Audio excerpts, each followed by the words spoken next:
Have you ever stopped to think about how many years of your life you've truly lived? Not that automatic routine, not that colorless day-to-day, but truly living, feeling, taking risks, being who you truly are? Because Margaret spent 73 years of her life unable to answer that question. 73 years. And then, on an ordinary Tuesday morning, she woke up different. It wasn't a dream. It wasn't a mystical revelation. It was something much deeper and more frightening.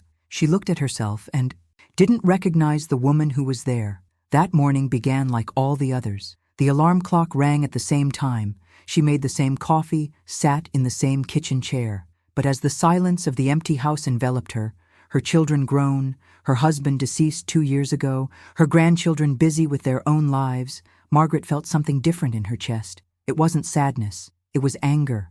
A dull, ancient anger, decades old, being swallowed. And with that anger came a question. She'd never dared to ask, "Who am I living for?" Have you ever felt this way? Like you were fulfilling a script written by others, playing a role you never chose? Margaret was the perfect wife, the one who gave up her career to care for her family. She was the devoted mother who put her children's dreams above her own. She was the obedient daughter who never disappointed her parents. She was the present grandmother, always available to help. But herself? That girl who wanted to travel the world, who dreamed of writing, who wanted to dance in the rain without worrying about what others would think of her. This woman had been buried alive under the weight of expectations. That Tuesday, at 73 years old, Margaret made a decision that would send her family into panic. She called the real estate agent and put the house up for sale. The same house where she had lived for 40 years, where she raised her children, where every room held a memory. And no, she wasn't crazy. She was, for the first time in her life, lucid, because Margaret finally understood a devastating truth. If she didn't change then, if she didn't have the courage to start over there, now, at 73 years old, she would take her dreams to the grave. And that idea, that possibility of dying without having truly lived, became more terrifying than any change. Stay with me until the end, because what Margaret did from that day on will make you question everything you believe about age, freedom, and courage. She had no guarantees. I wasn't sure it would work. I was afraid, yes, very afraid. But I had something greater than fear. I was desperate. The despair of someone who realizes that time is passing, and real life, the one that pulses and vibrates, hasn't yet begun. When the children found out, there were tears, heated arguments, accusations of irresponsibility. "Mom, you're too old for this," the eldest daughter screamed. "What if you lose everything?" her son asked, his voice breaking. Friends shook, their heads disapprovingly. Neighbors whispered in the corners. But Margaret, for the first time in 7 decades, wasn't listening anymore. She had spent her entire life being reasonable, sensible, predictable. And where had that led her? To an empty kitchen on a Tuesday morning, wondering if she had ever truly been happy. What you're about to discover may surprise you, because Margaret's story isn't about old age, it's about awakening. And that awakening can happen at 20, 50, 73, or 90. The question isn't when, but whether you'll have the courage to listen to that inner voice that whispers, "This isn't how you want to live." So tell me, are you living or just existing? Because Margaret discovered there's a huge difference between the two. And it all began when she finally had the courage to look inside herself and admit a painful truth. She was afraid. Afraid of disappointment, afraid of making mistakes, afraid of being selfish, afraid of living.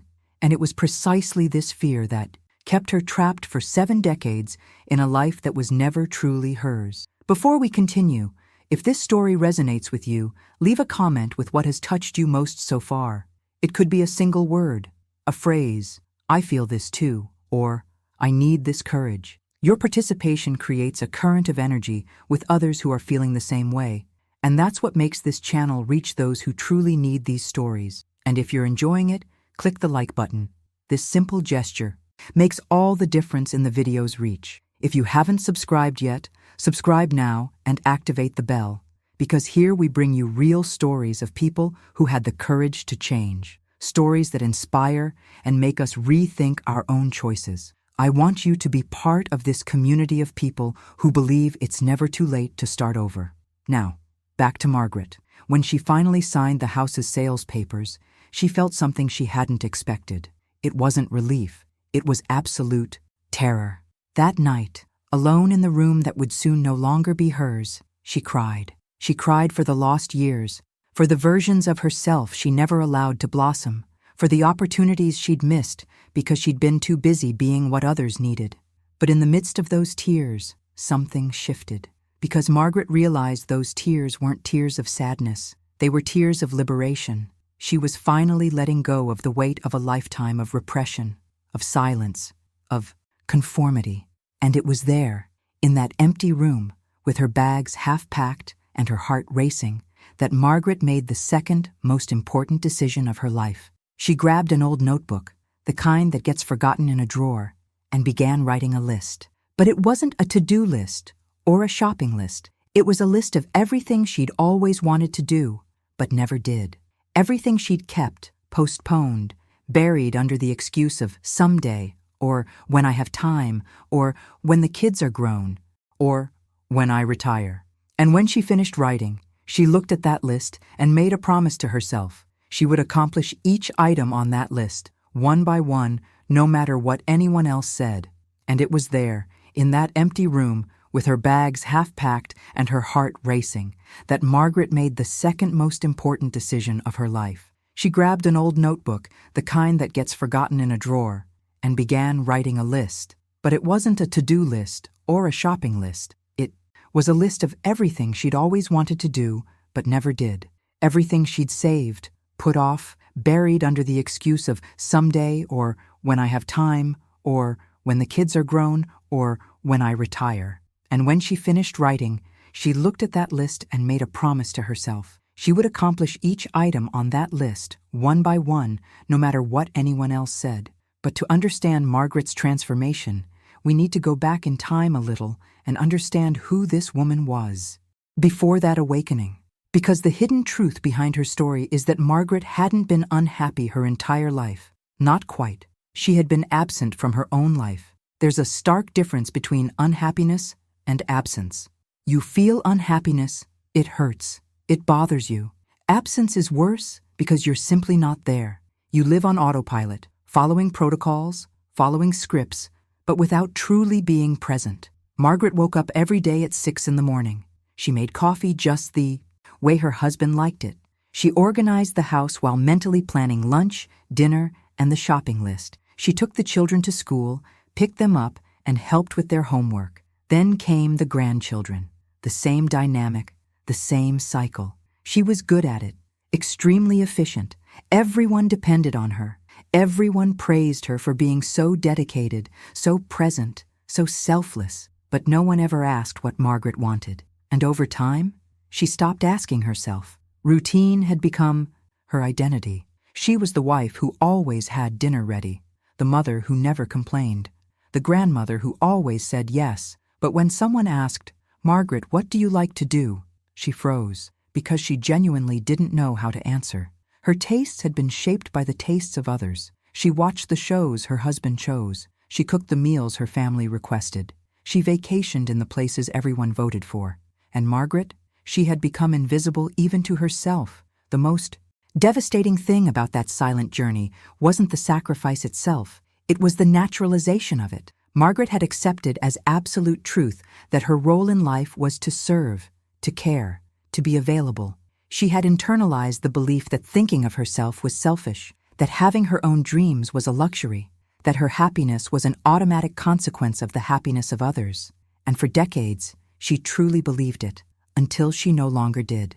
Because there comes a time in life when masks start to weigh you down, when playing a character becomes too exhausting.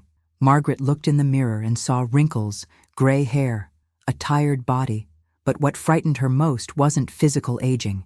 It was realizing she was aging without ever having truly been young, without ever having felt that sense of being alive, vibrant, connected to herself. She had jumped straight from youth to middle age, and from there to old age, without ever stopping to ask, "Do I want this?" Have you ever stopped to think about this? How many parts of you have been shaped by others' expectations? How many decisions have you made not because you wanted to, but because it was expected. Comment below. What dream from your youth still lives within you, waiting for its moment to come true? Now, what no one tells you about this invisible prison is that it doesn't come with bars. It comes with love, with responsibility, with duty. And that's precisely why it's so hard to escape. Because how do you abandon people who depend on you? How do you put your dreams above the needs of those you love? Margaret carried this guilt for years, and it was only when her husband passed away, 2 years before that fateful Tuesday, that the first cracks began to appear in the perfectly constructed structure of her life. Because death has this strange power to wake us up. It confronts us with finitude, with the brutal fact that time doesn't wait, doesn't negotiate, doesn't give second chances. And Margaret, for the first time in decades, was alone with herself, with no one to care for her at that moment, no one urgently needing her, no excuse to continue running away from her own company. The first few months were suffocating. She tried to fill the void with more of the same, more visits to her children, more time with her grandchildren, more volunteering at church, anything to avoid having to sit in silence and face the question that echoed ever louder within her. What now? Who am I when I'm not being useful to someone? But the body has its limits. So does the mind. And there came a point where Margaret simply could no longer ignore that feeling of emptiness, that hole in her chest that no task, no occupation could fill. It was on a random night, 6 months after the funeral, that the awakening came, brutal and unexpected. Margaret was organizing her husband's clothes to donate when she found an old box in the back of the closet. Inside were letters she had written decades ago, in her early 20s, letters addressed to a childhood friend, but never sent. And as she read those yellowed pages, Margaret encountered a version of herself she had completely forgotten existed.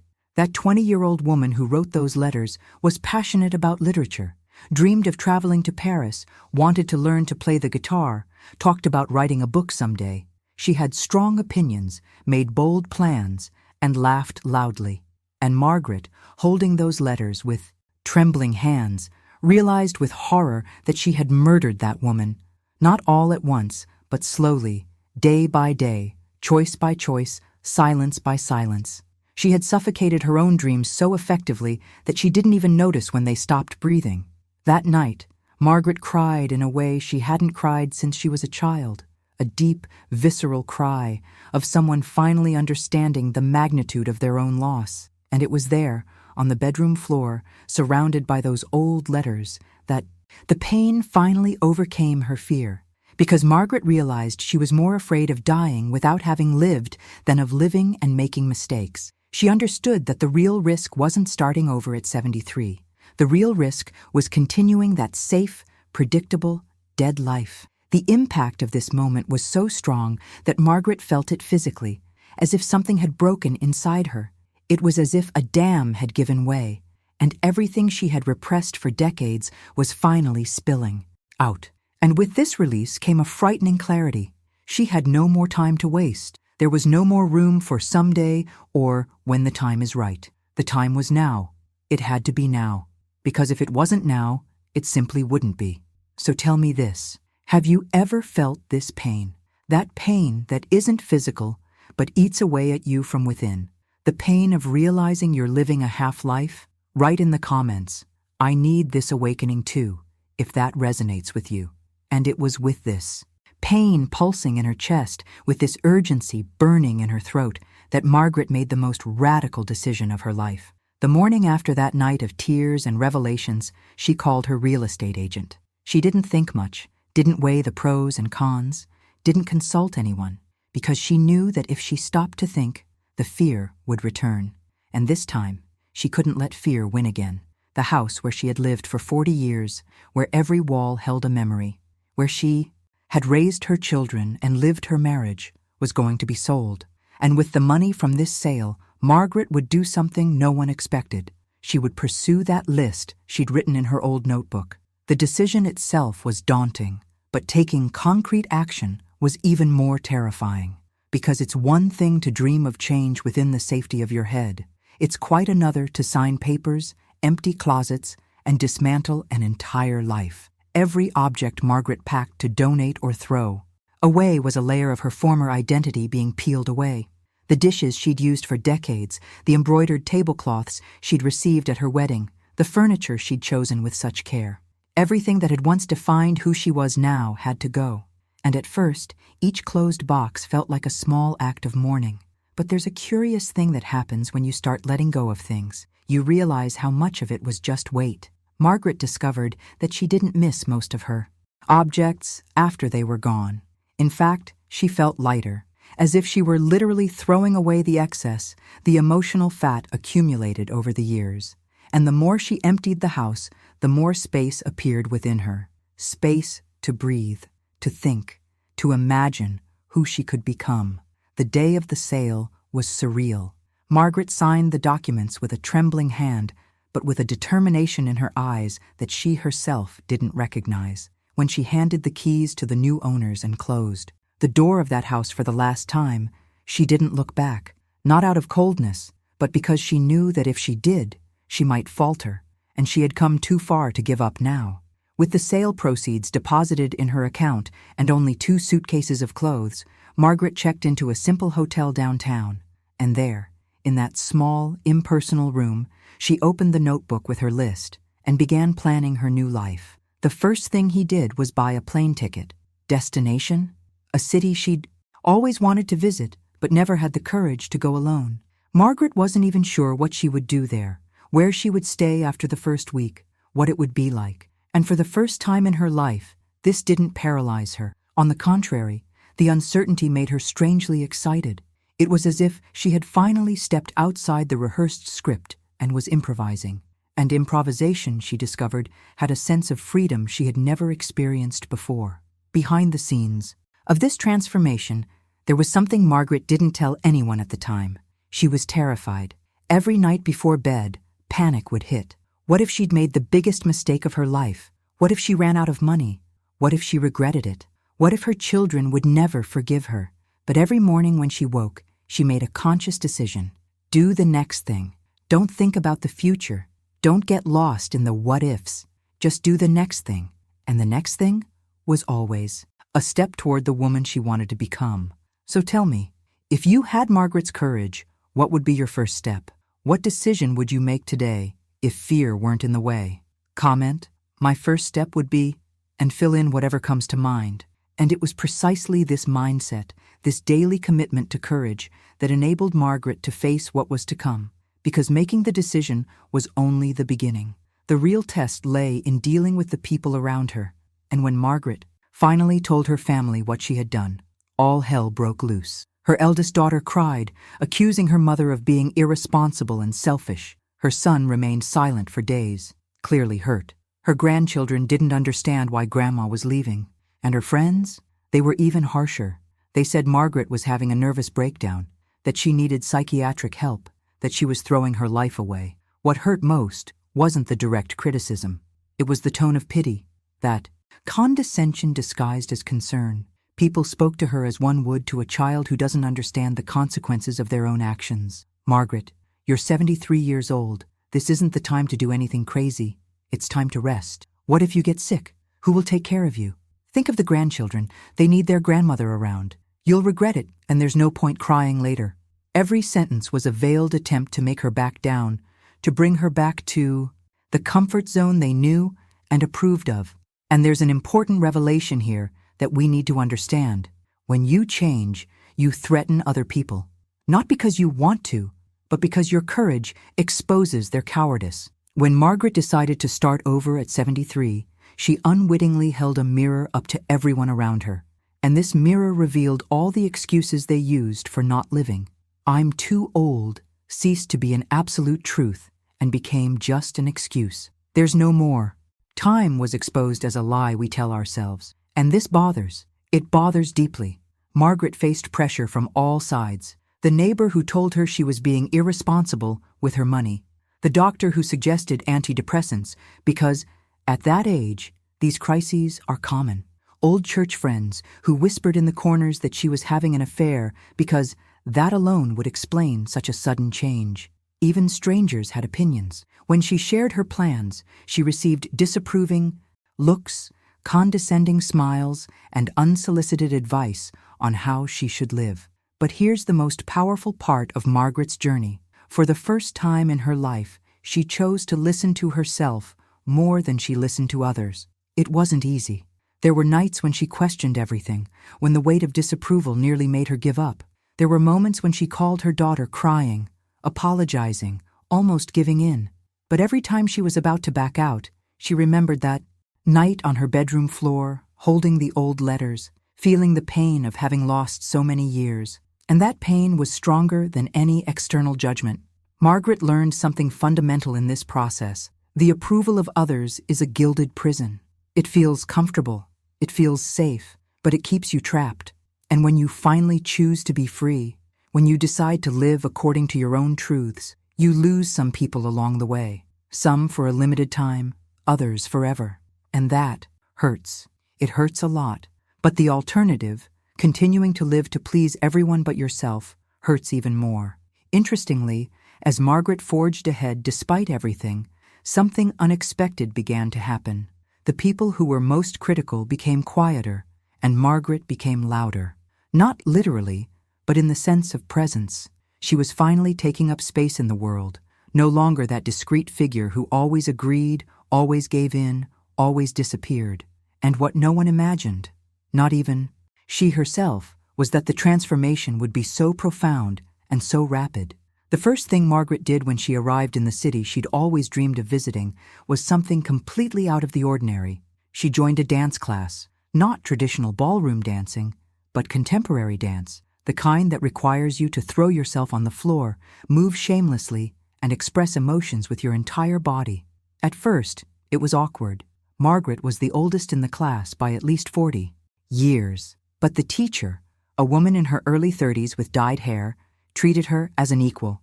And for the first time, Margaret realized that age only mattered when you allowed it to. After the dance came the tattoo. Margaret had seen a phrase on a street sign that touched her deeply. It's never too late. And she decided to tattoo those words on her wrist. When she entered the studio, the tattoo artist tried to dissuade her, thinking she didn't know what she was doing. But Margaret was firm. She wanted it. She needed it as a permanent reminder that she had chosen to live. The pain of the needle piercing her skin was curiously liberating. It was a chosen, controlled, meaningful pain. Nothing like the silent pain of years of being stifled. The experiments piled up. Margaret befriended a 28-year-old woman who worked at a local cafe. They talked for hours about books, life, and dreams. And Margaret realized she had more in common with this restless, doubtful young woman than she had with her former friends of the same age. Because it wasn't age that connected people, it was their attitude toward life. Margaret was finally living, and this put her on the same wavelength as everyone else who also chose to live intensely, regardless of their age. But the most significant transformation came when Margaret finally opened the laptop she'd bought and began writing. That book she'd kept in the back of her mind for 30 years began to emerge. It wasn't a bestseller. It wasn't anything revolutionary. It was simply her story, her reflections, her journey, and the act of writing, of pouring out everything that had been bottled up for decades, was therapeutic in a way she never imagined. Each page was a piece of her soul being released. Margaret also joined a hiking group that went hiking every weekend. She had barely left the house before, but now she was literally climbing mountains. And on one of these hikes, she met Robert, a 75-year-old widower who, like her, had decided to start over after his loss. They didn't become a couple in the traditional sense, but they developed a beautiful bond, a deep friendship that sometimes included romantic companionship. And Margaret discovered that love at 73 had a different flavor, lighter, less desperate, more genuine. Each discovery was a layer of who she truly was being revealed. Margaret realized she loved waking up early to watch the sunrise, that she had a talent for photography, that she liked spicy food, that her favorite color was yellow, not the blue she'd always worn because her husband liked it. Small revelations that together formed a completely new portrait of who she was. Tell me something. If you had complete freedom to reinvent yourself, what would you do first? What version of you are waiting to be born? And you know what's most incredible? As Margaret transformed, as she discovered herself and allowed herself to be, something began to change in the people around. Her as well. But before I talk about that, I need to tell you about the lessons Margaret learned on this journey. Because it wasn't just about doing new things or visiting different places. It was about understanding deep truths about life that she had ignored for 7 decades. The first big lesson came unexpectedly. Margaret was chatting with her young friend at the cafe, complaining about having wasted so much time, and the young woman responded with something that completely shut her up. But Margaret, you didn't waste time. You lived the time you needed to live to get here. Maybe you weren't ready before. And that completely changed her perspective. Margaret stopped punishing herself for the past and began celebrating the present. She understood that regret is an expensive luxury, and that every moment, even the painful ones, had brought her to this point. The second lesson was about fear. Margaret discovered that fear doesn't disappear. You don't wake up one day brave and ready to go. Fear is still there, whispering, trying to pull you back. The difference is that you learn to act despite it. Courage isn't the absence of fear. It's the conscious decision not to let fear choose for you.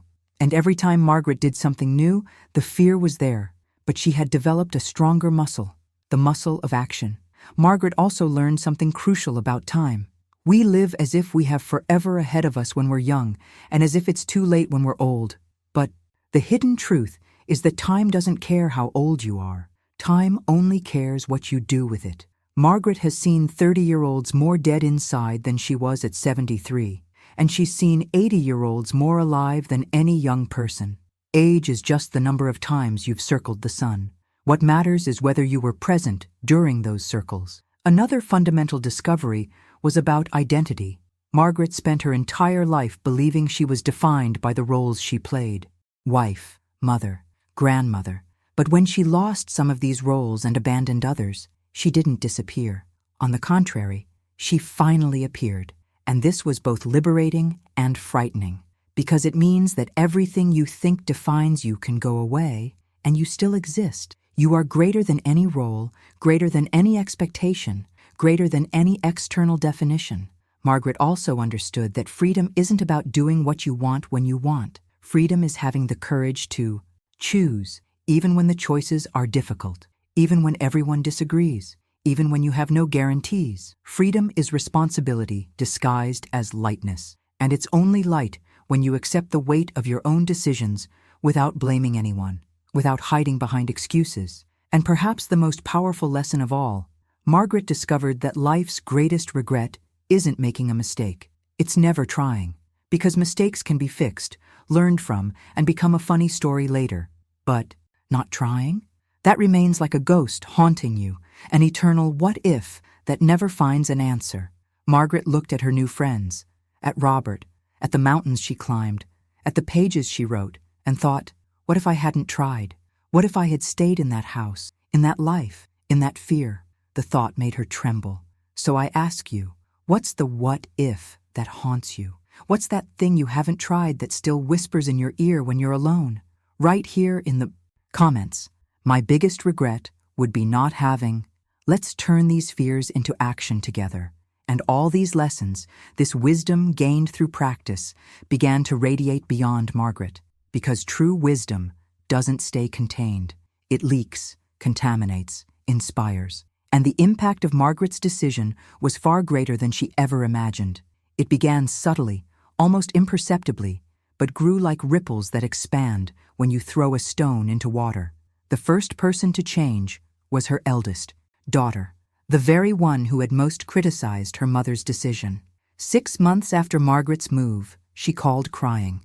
Not with anger this time, but with recognition. She confessed that she had been unhappy in her marriage for years, that she had stayed only out of obligation, out of fear of judgment, because she thought it was too late to start over.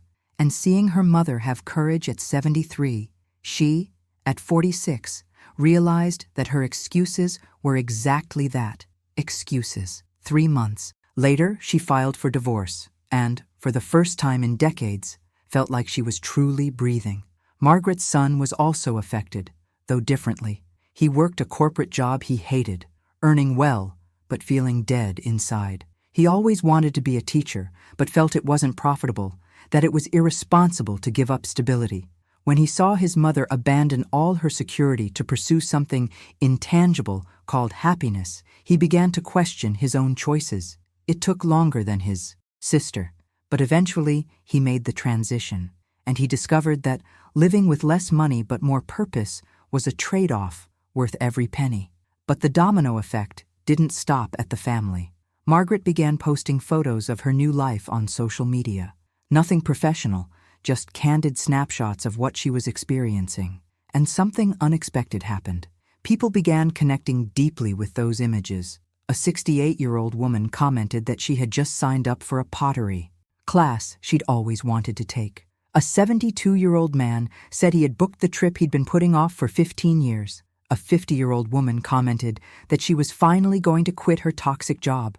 Margaret had unwittingly become a symbol, not because she was special or extraordinary, but precisely because she was ordinary. She was living proof that anyone, at any age, with any story, can choose to start over.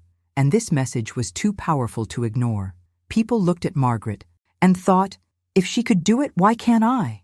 And that simple question had the power to change everything. The most beautiful thing was when Margaret received a physical letter, the kind written by hand, from an 81-year-old woman. The woman said she had spent her whole life saying she would write her memoirs one day, and that day never came. But after learning about Margaret's story, she decided that today was the day. It didn't matter if no one would read it. It didn't matter if it wasn't perfect. It mattered that she was finally doing it. And that letter, with its shaky but determined handwriting, made Margaret cry with gratitude. She then realized that her journey was never just about her. It was about paving the way. It was about showing that it was possible. It was about giving permission, through example, for others to allow themselves to live as well. And this carried a weight and a responsibility that Margaret carried with pride. Each time someone shared that they had been inspired by her, Margaret felt that all the difficult moments, all the criticism, all the fears had been worth it. Because ultimately, the greatest contribution we can make to the world isn't necessarily doing something great. Sometimes it's simply having the courage to live authentically.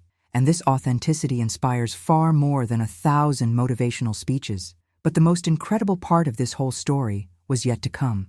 Because when Margaret stopped to look back and see how much she had changed in such a short time, she could hardly believe she was the same person. 3 years have passed since that fateful Tuesday. Margaret is now 76 years old, and if you asked her what the best time of her life was, without hesitation, she would say, now, these last 3 years, because these 3 years were more intense, more true, more alive than the previous 73 combined. Today, Margaret lives in a small apartment in a coastal town. Nothing luxurious, nothing extravagant, but it's hers, chosen by her, decorated the way she likes it. She wakes up when she wants, not because she has to. She drinks coffee overlooking the sea. She writes every morning, not because she needs to finish the book quickly, but because writing has become part of who she is. The book, in fact, was published. It didn't become a bestseller. It didn't change the literary world, but it changed the lives of those who read it. And for Margaret, that was more than enough. She continues dancing, now not only contemporary, but also tango. She discovered that she loves the intensity of tango, that silent conversation between two bodies, that surrender. Margaret also began teaching photography classes for beginners at a community library. She, who was always the student, the follower, now teaches. She imparts not only technique, but a philosophy. Photography is about seeing, and most people spend their lives looking without seeing. The relationship with her children has changed. It was difficult at first, but over time, they understood. And more than understanding, they came to admire. Now, when they visit their mother, they no longer see the quiet woman who was always available. They see a whole, vibrant woman with stories to tell. And her grandchildren? They adore the grandmother who got tattoos, who travels alone, who sends funny messages in the middle of the night because she's in a different time zone. Robert remains in her life. They don't live together, but they see each other often. They travel together sometimes, other times they go their separate ways. It's a mature love, without possessiveness, without the need for definitions, just genuine companionship, true affection, deep respect. And Margaret learned that love doesn't have to be a prison. It can be shared freedom. But do you know what else has changed in Margaret? Her relationship with mistakes. She's no longer afraid of making mistakes because she finally understood that this is what life is all about. Taking risks, feeling, experimenting, and sometimes failing miserably. She canceled an expensive trip at the last minute because she simply didn't feel like it anymore. Lost money? Lost. But she gained the freedom to change her mind. She started learning Italian and gave up halfway through. Wasted time? No, because during those months she enjoyed the process. Margaret made friendships that didn't last, invested in projects that didn't work out, made decisions that she later realized were wrong. And that's okay, because her life now isn't about always getting it right. It's about always being present. It's about feeling everything, the good and the bad, the sweet and the bitter. It's about being truly alive, not just biologically, but emotionally, spiritually, completely. And this presence, this intensity, has left Margaret looking different, not younger in the physical sense, but more vibrant. Her eyes shine brighter, her smile is wider, her posture is more erect. She takes up space in a way she never has before. Margaret says that if she could go back in time and give advice to her younger self, she would say just this: don't wait. Don't wait to be sure. Don't wait to have courage. Don't wait for circumstances to be perfect, because the perfect life doesn't exist. There is the life you build with your hands shaking with fear, but doing it anyway. Now, it's time to connect all this with you, because Margaret's story isn't just about her. It never was. It's about all of us. It's about that voice that whispers inside you when you're alone, that voice that says, I so want to do this, or I dream of that, or one day I will. It's about all the times you've looked in the mirror and not completely liked what you saw, not physically, but existentially. It's about all the moments you felt like you're living someone else's life, following a script you didn't write. How many of us are waiting for the right moment that never comes? How many are waiting for more money, more time, more courage, more approval? How many dreams are being stored in an imaginary drawer labeled someday? And the hard truth to swallow is that someday may never come. Not because you won't have the opportunity, but because you'll keep finding excuses. Because it's more comfortable to live in the fantasy of could have been than in the risk of I'll try now. Margaret had every excuse in the world. She was old. She was alone. She had no experience. Everyone would judge. It could go wrong. And do you know what she did with those excuses? She recognized they were valid, but chose to act anyway, because she understood something fundamental. Excuses are infinite, but time is not. You will always find a reason not to do something. There will always be someone to disapprove. There will always be risk. The question is, will you let that paralyze you forever? Look, I'm not saying you need to sell your house and move to another city tomorrow. It's not about that. It's about stopping putting off your own life. It's about starting, even if it's just one tiny step. It's about choosing to do that small thing you want to do, but always find excuses not to, because small courages lead to greater courages, and greater courages transform lives. Margaret didn't wake up brave. She woke up tired of being afraid, and it was this exhaustion that drove her. The most important message of this whole story is this: you don't have to wait until you're 73 and experiencing a devastating loss to start living. You can start today, now, this very moment. Because every day that passes without allowing yourself to be who you truly are is a day you'll never get back. And I'm not trying to pressure you. I'm trying to wake you up, just like Margaret woke up that Tuesday. So I ask you in all sincerity, what are you waiting for? What excuse are you using today that 10 years from now you'll look back on and realize was just that, an excuse? What version of you is dying to be born, but you keep stifling because you're afraid of what people will think, of what might go wrong, of not being good enough? Margaret proved that it's never too late, but she also proved that you have to choose. No one will choose for you. No one will give you permission. No one will guarantee it will work out. You simply have to decide that your life matters enough to fight for it. And fighting for it sometimes means disappointing people. It means making mistakes. It means being judged. It means being afraid, but doing it anyway. Margaret's life changed completely because she made a single decision followed by action. What about your life? When will it change? If this story touched you in any way, if you felt something stir inside your chest while listening, I want to ask you one thing. Click the like button.